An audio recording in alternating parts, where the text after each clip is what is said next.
Meninas, tudo bem com vocês? O meu nome é Aline e mais uma vez você está no canal Aline Sincera. Gente, mais uma vez você está no canal Aline Sincera. Eu venho aqui me apresentar para vocês que não me conhecem, meu nome é Aline. E eu resolvi contar um pouquinho da minha história de vida para algumas de vocês, né? Coisas que me aconteceram e eu só venho recordar hoje, coisas que me aconteceram e eu hoje eu consigo enxergar, tipo, como eu consegui aguentar. Então eu venho hoje dividir com vocês um pouquinho da minha história de vida, da minha experiência de vida, meu testemunho de vida. Eu espero realmente que chegue em algum coração, que alcance alguma vida. Eu já orei e pedi para que Deus que diminua eu, né? Para que o Espírito Santo cresça em mim. Então, eu coloquei lá no Instagram que eu ia fazer isso. Vou deixar o Instagram aqui para vocês, quem quiser me segue lá.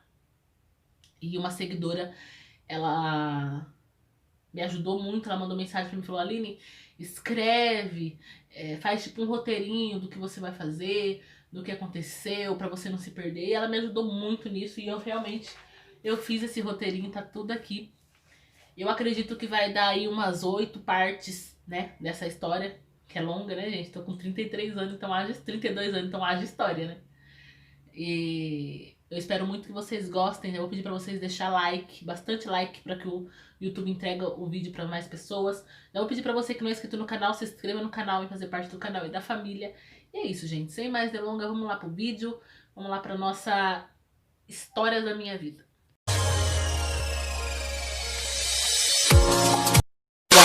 But first, let me take a selfie.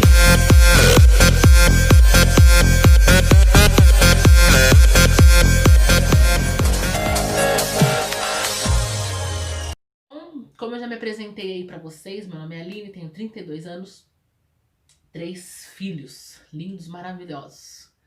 Eu vou começar, eu escrevi aqui, gente, tá vendo? Eu vou começar contando um pouco da minha infância, né? Eu sempre fui uma menina muito sonhadora, muito. Pensa numa menina sonhadora, era eu. Sempre fui muito sonhadora, mas sempre dessa trajetória da minha vida, sempre teve alguém pra falar: não vai dar certo, você não vai conseguir, para com isso, nossa, você sonha demais. Sempre teve alguém pra falar que eu não ia conseguir, né? Pra falar que eu não ia sair daquela situação, sempre. Assim como houve na minha vida, eu tenho certeza que há na sua vida também aquela pessoa que fala: você não vai conseguir, desiste, não vai dar certo, enfim, na minha vida não foi diferente. E eu sempre fui uma menina muito sonhadora. Sabe esses programas que existia há anos atrás, tipo Dia de Princesa do Netinho, Reforma da Casa do Gugu?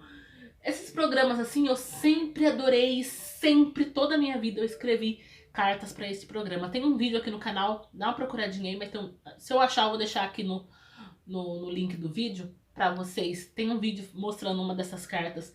Eu sempre escrevi carta pra esse tipo de programa, sempre, porque eu sempre fui uma menina muito sonhadora. Eu sempre acreditei que uma hora eles iam ver minhas cartas e não aconteceu, eles não viram minhas cartas. Mas enfim, eu sempre mandei muita carta, né? Desde menina pro Dia de Princesa. E assim foi conforme eu fui crescendo, né?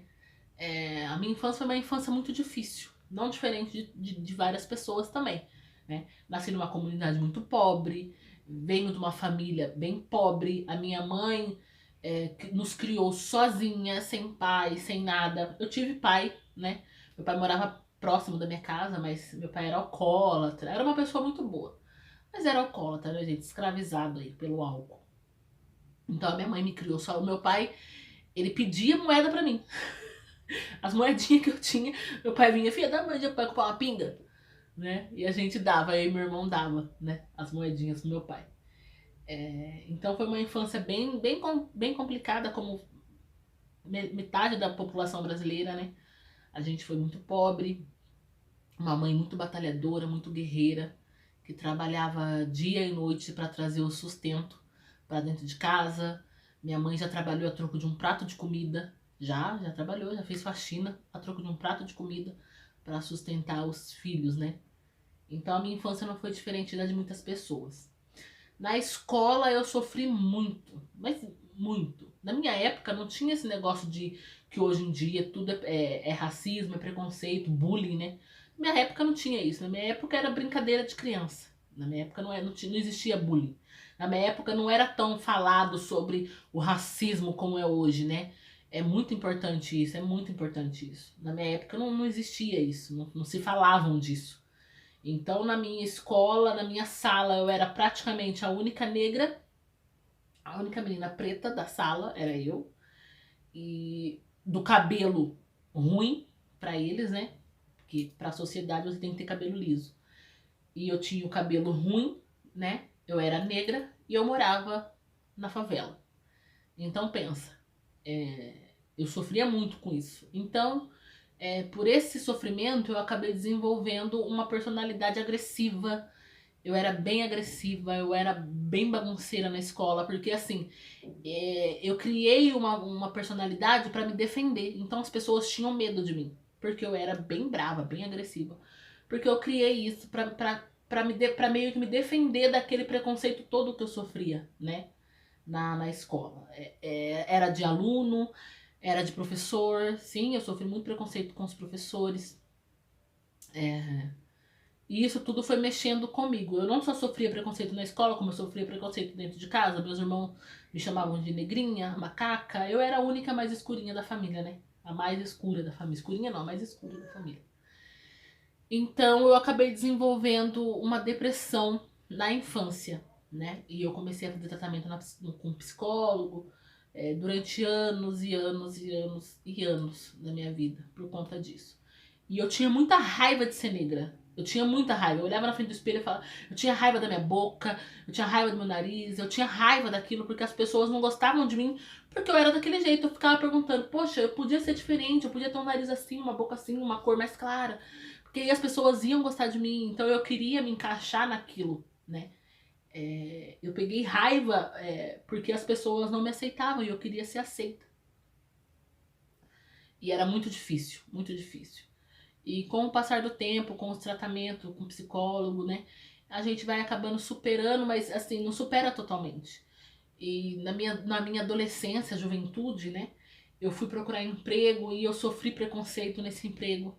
Só que como eu falei pra vocês, não se falava disso. Não se falava tanto disso, né? E eu sofri preconceito nítido, assim, né? Eu lembro que a minha irmã tava comigo e minha irmã queria fazer barraco dentro da loja, porque a minha irmã percebeu o preconceito da moça comigo.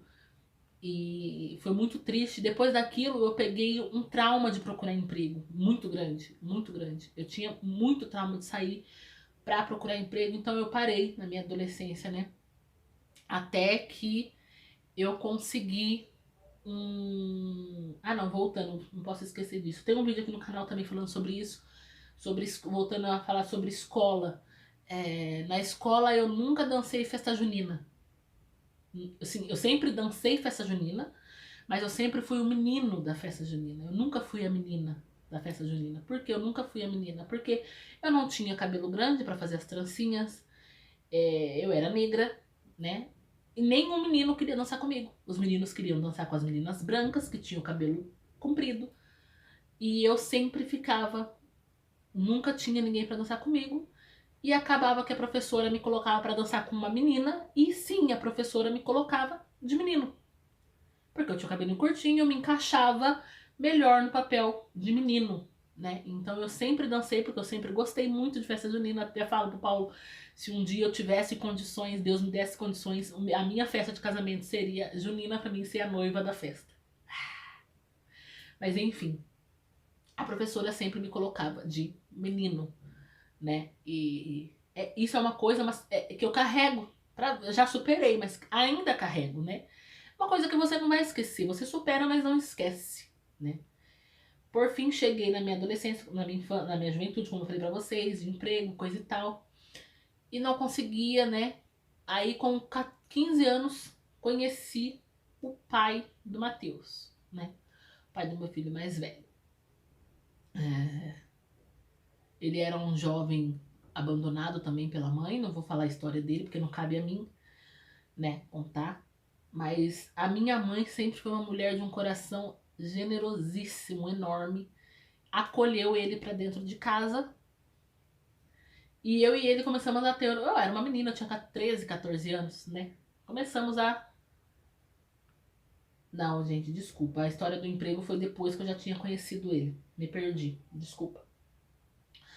Então a gente já começou a namorar e coisa e tal, né? O emprego foi depois que eu já tive o Matheus.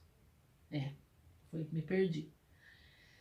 E eu acabei engravidando com 14 anos, 15 anos. Acho que faltava pouco pra mim completar 15 anos quando eu descobri que eu tava grávida. Faltava pouco pra completar 15 anos. Foi uma gravidez muito conturbada, né? Lógico, minha mãe não aceitava de jeito nenhum, né, no começo. Ela queria, porque queria que eu tirasse, que eu tirasse de todo quanto é jeito. E eu chorava. Eu era uma menina, né, gente?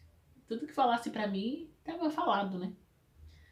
Mas por fim, Deus não permitiu e o Matheus nasceu forte e saudável, graças a Deus.